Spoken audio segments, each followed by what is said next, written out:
Essa é a ponteira esportiva Coyote Two-Way da Rucar. Ela possui dois estágios, silencioso e esportivo no mesmo escape. Eu vou ligar para mostrar como fica o ronco. No momento ela está no ronco silencioso.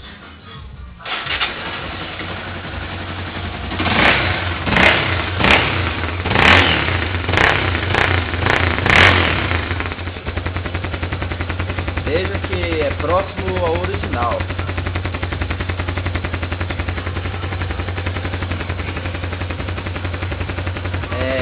Agora acopla-se uma chave e abre a borboleta para o modo esportivo.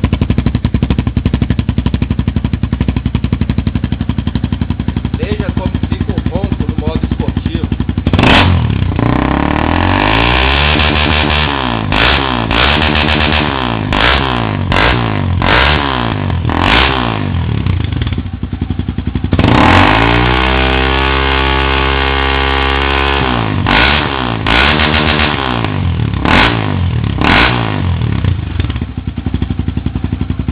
Agora vou botar no modo silencioso.